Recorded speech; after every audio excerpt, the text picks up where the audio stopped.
Well, I don't know if you've noticed, but recently the UK has been back in the headlines. Ireland's going nuts, England itself kind of going nuts, all in different ways, but all seemingly related. And in an effort to try and make sense of it, I thought instead of looking at it from afar, I would invite on a guest who is there and can help us to try and break down and understand what in the world is wrong with the UK right now. In an effort to try and answer that question, Charlie Sansom joins me. Charlie, thank you so much for coming on the Aussie Wire.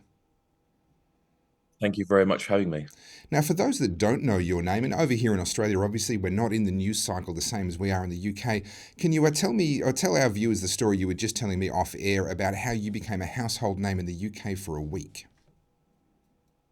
Yes, I was a Conservative Party chairman in the UK during the COVID pandemic, and the government over here wanted to start a program of mandatory vaccinations and vaccine passports to go down the pub and see your mates and things like that.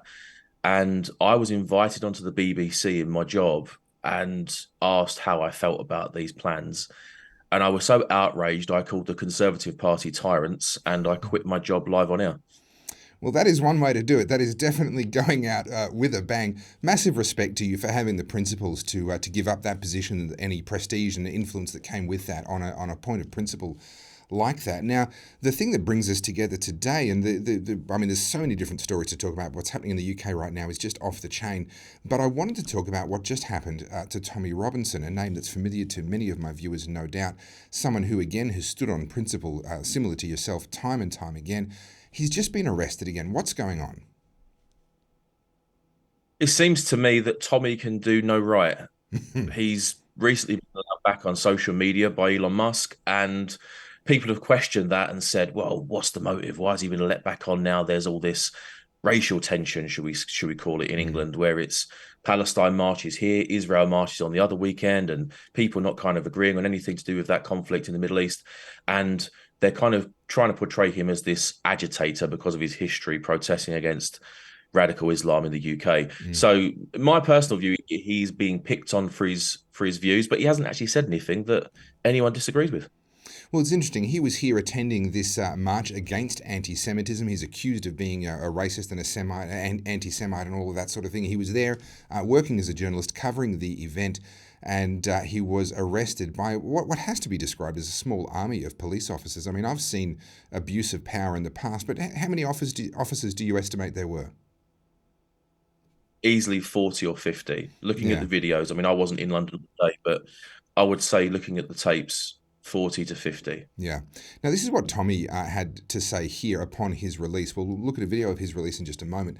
But this really struck a chord with me as I was researching this story because I can resonate with it. And so many of our viewers here at the Aussie Wire will resonate very deeply with this sentiment from Tommy.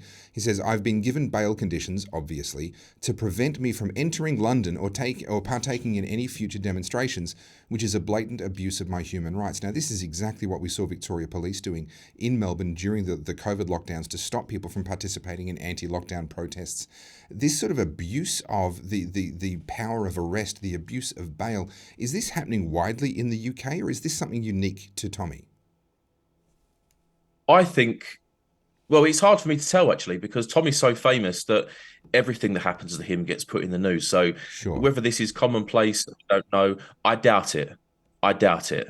There's no doubt that the police do dish out Section 35 orders for people that are causing trouble, but Mm, everyone has seen what I've seen over here in the UK at least, which mm, is that he was just sitting in a pub ordering breakfast. The police have come in mob-handed and said, you need to go. yeah. And there's only one reason they've done that, and that's because they don't like him. And the people on the march apparently didn't like him. Mm. I don't know how much of that I actually believe because I don't see how you can say that he would cause distress amongst the public there when he's supporting that march.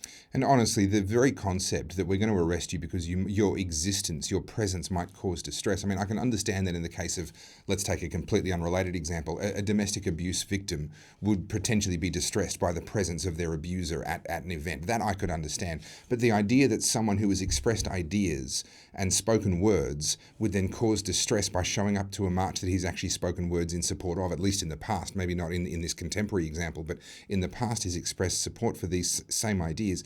That sounds like they were just scraping the bottom of the barrel for any excuse they could find to try and exclude him. Part of me believes that they do certain things to put things in the papers as if to create a wider message, Sure. as in you are thinking the way that Tommy thinks, or if you do have an outlook on the world which is not the way the establishment want you to look at things, Mm. don't come. Yeah. And Yeah. because he, like I said, he's famous, he will become a headline. And I didn't see any fuss until the police turned up, which is the same as what happened on Armistice Day over here Hmm. when the police made a big deal about blocking patriotic Brits from going to look at the cenotaph and stand silently at the cenotaph.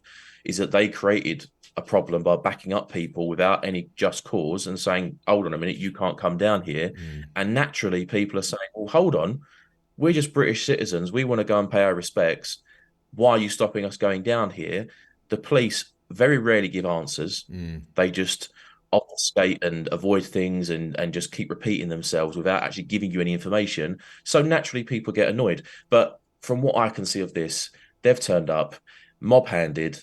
They've made the situation worse. The papers are there. They're asking him his home address on camera. They've got Mm. Sky News there. They've got the BBC, other places, and they're asking him where he lives on camera. You know, this guy has had so many threats to his life and so many threats to his family's well-being. Why would they do that? Mm. Well, another thing, I don't want to play the arrest video. I just find that stuff a bit too close to home after all that I've been through, and so many of my viewers would feel the same way. But in the arrest video, you can hear the police officers saying, stop resisting, stop resisting. But of course, what they do, and I've experienced this and I've seen this, they put you into a duress position where your arm is stretched to the point that you're afraid it's about to break. And so, of course, you're just trying to not have your arm broken, and then they call that resisting. And they ended up pepper spraying him in the face. Yet another, I think, flagrant abuse of his rights. Now, you've mentioned a few times that, of course, he's very famous now because of the stances that he's taken in the past. Here is none other than Douglas Murray, someone who I spent a bit of time with at the ARC launch in London just a couple of weeks ago, and someone who I immensely respect, making a point here about the contrast between the treatment of someone like Tommy Robinson, who really has said nothing, and the treatment of Mohammed Hijab, who has said things that would have to be described as inflammatory, and I think I'm being nice. To what degree are ordinary Britons aware of this double standard? Is this something that you and your fellow travellers are aware of and not the average person? To what degree does the average person see this? I think a lot of people, when you talk about things like the disparities between treatments of races, it's obvious. You Mm. know, there is, from what I can tell, an attack on white men. And that sounds extreme and it sounds implausible being in England, which is a majority white country. Mm. But the things that you can get away with if you're not straight, white, and male is incredible. Mm.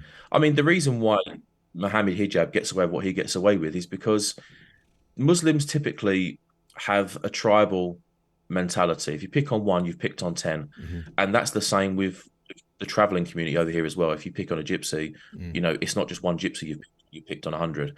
And that's typically why I think they get away with things and why they're allowed to walk the streets and say what they want to say. Because if the police intervene, what are they likely to do? They're more likely to get violent in that group, in that tribal thinking, and having that tribal mentality that they're not going to win. Mm. So I think there is an element of fear on the part of the police and the authorities. I think they do have an element of, or what could happen next.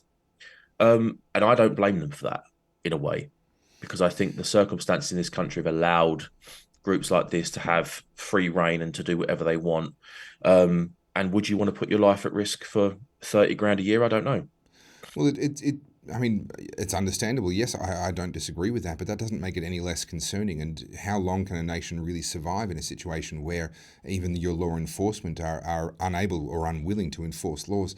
Now, you had a bit of a commentary on this that caught my eye as well, and I'd love it if you'd actually read this out for us. It goes over a couple of screens here, but this is your tweet in response to Tommy Robinson, yes, being arrested, but also being tear gassed, and really laying out these problems that we're discussing. If you'd read that for us, please. No problem. Tommy Robinson tear gassed for what? There is now no doubt two-tier policing exists in the UK. The Met Police should be utterly ashamed for this assault on a man that did nothing but ask questions as to why he was being removed from London and prevented from doing his job. We have open hostilities on the streets of our capital city since October 7th, and the police have seldom responded in any way that would satisfy a concerned British citizen. Instead, they sent what looked like a small army to arrest Tommy Robinson under the guise of preventing public distress.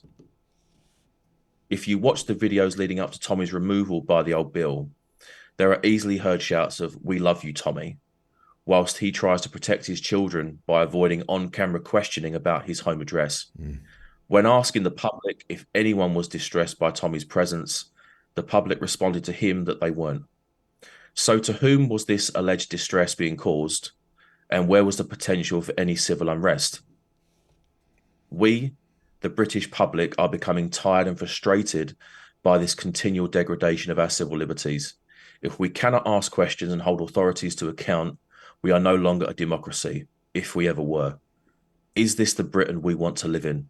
We need serious changes. Now, there's some heavy content in there, but this phrase, "we are no longer a democracy if we ever were." Of course, England is regarded around the world and certainly regarded by Australians as very much the home of democracy. We inherited the Westminster system from you. The Magna Carta, of course, a famous historical document, not really respected throughout most of history, but nevertheless it exists, and it was created in England. And we have so many of our human rights thanks to great English thinkers. John Locke, of course, comes to mind as one of the preeminent among them. What the hell happened? I think that the left infiltrated everything that matters the most in Britain, which is the liberty to speak and to move freely. And I do not believe that any political party in the UK has the backbone that sits in Parliament to make any changes. Labour would be far worse than the Conservative Party, but the Conservatives are no longer conservative. They're very left-leaning.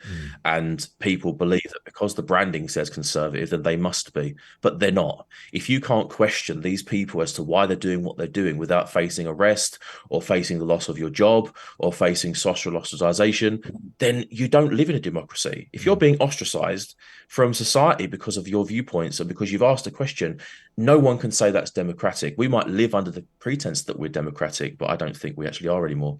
Well, there'd be an awful lot of people listening from Australia going, wow, yeah, I hear you. Sounds like you're describing Australia right now as well. So what's the way back from here? How do we be constructive about looking for and perhaps helping to create some sort of a solution to this? You need political changes, but political change will cost money. And the financial backers of political parties are going to look at what they can do to hold on to their existing power. So are they going to go with something new and radical, which actually gives the liberty back to the people? Probably not. It will take someone with a backbone inside the Conservative Party or the Labour Party, which is highly doubtful on both parts, to make a stand and say, we're not doing this anymore. Do I think it will happen anytime soon? No. It might happen in the future, but it's going to take a lot worse things to happen. I mean, look at Ireland, for example. You mentioned that earlier on, that things are falling apart in Ireland as well. If England gets like Ireland and people are openly rioting the way they were in Dublin, then you might see some changes. But until then, I doubt it. Well, that's a sobering note to finish on, but we have to be honest. We have to look at reality the way that it is. The home of freedom, the modern home of freedom in any case, is certainly looking not very free at the moment. Thank you so much for bringing us this story. I look forward to catching up with you again as things unfold. There's a lot more topics, a lot more things that I'd love to ask you about to do with my own time in London. I was there for the ARC launch a little while ago. I've got so many questions, but they'll have to wait for another day. Charlie, thank you so much for joining us here on the Aussie Wire. Thank you so much.